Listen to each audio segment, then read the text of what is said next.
What is the relationship between science and religion? Science and religion, they are very closely connected. The artificial division between science and religion that we've seen in the last 300 or 400 years in the West is results from religion being very oppressive and dogmatic in the Inquisition and Protestant fundamentalists in Europe. And people who wanted to explore the nature of the world and who felt they could do better than just listen to some ancient dogma written in a book were tired of being suppressed by that form of religion, sort of controlling and dogmatic religion, authoritarian religion.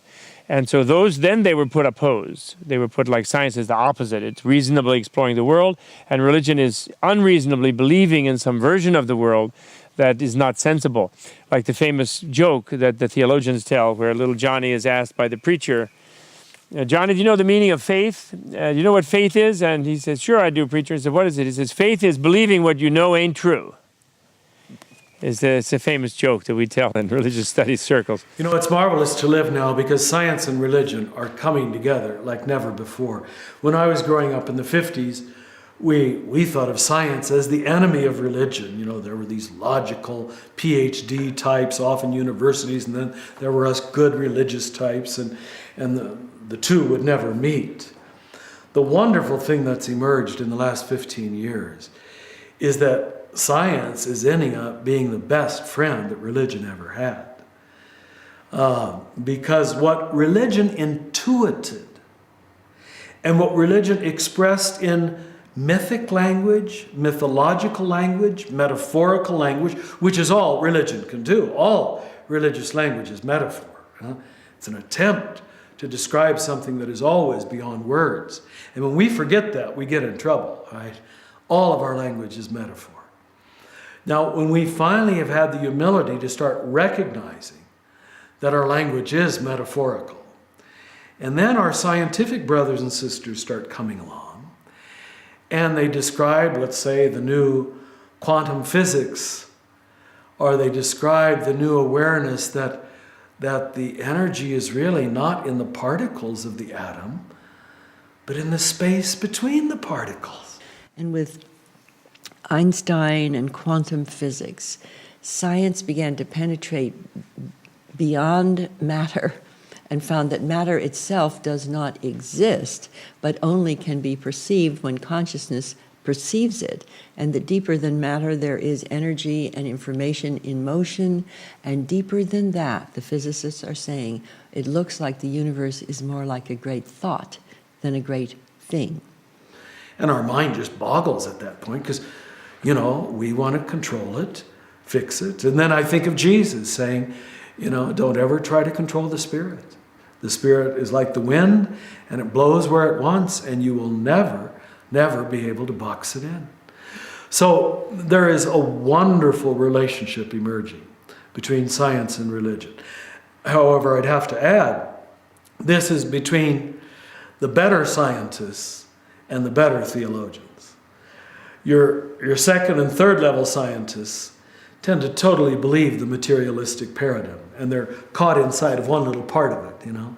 And I'm afraid your not so good theologians or clergymen are also caught in believing their own metaphors, literally. Do you understand? And then they defend the literalism of the metaphor, and it's a waste of time at that point. So we had a very repressive religion and a worldview that was like just lockstep, just obey your boss, you know, type of thing. We had those knights clanking around. Remember in Europe, they're beating each other up, the most horrible degree. And we then broke away from that and got into science, and then just used science to go and conquer everybody else.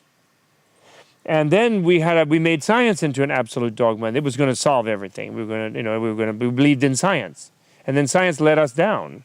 And we're not living to be 500 years, and we're miserable, and we're depressed, and we have divorced all the time, and we're unhappy.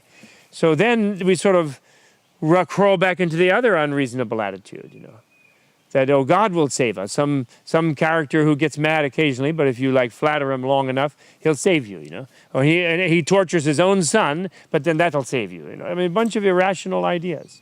And I'm a believer in God, all right? But I don't have time to defend metaphors. It's like spending your life collecting signposts and then saying, my signpost is better than your signpost, and then we fight about who has the better signpost, when the only point is what the signposts are pointing toward. And that's what your mystics and your great spiritual teachers understand. It seems to me, particularly the early founders of the great religions had a consciousness opening, and they were able to experience cosmic consciousness, unitive consciousness, and they laid down a pattern of life in every culture, which basically was love the other as yourself, do unto others as you would have done, and that there is a larger consciousness than our self-conscious mind.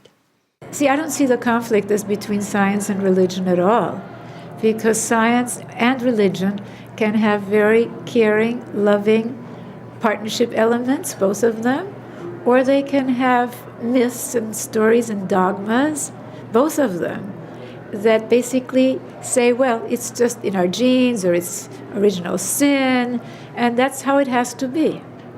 So I think that both can be in service of either a domination way of living or a partnership way of living.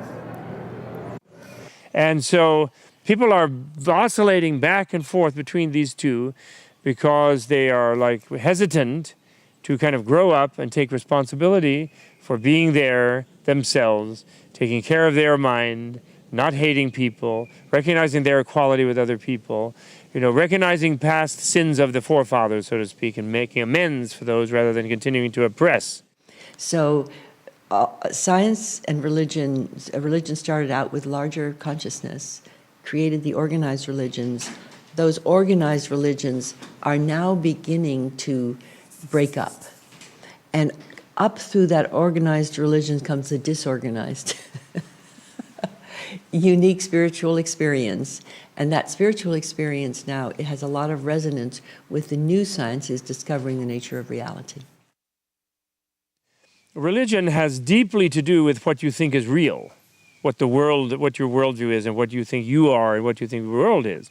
And science is also seeking to investigate and discover that.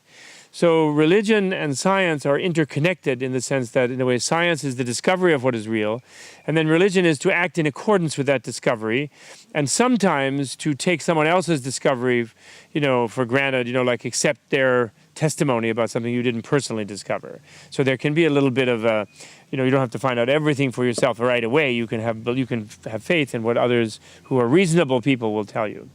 But blind faith is not considered useful in most religions until recent times because it's so weak. It's just like, whatever you say with no good reason. And then that's counterproductive because it leads to people who then will believe anything that people tell them. Very gullible and what you call the authoritarian personality. People who have that kind of attitude tend to follow very stupid political leaders as well.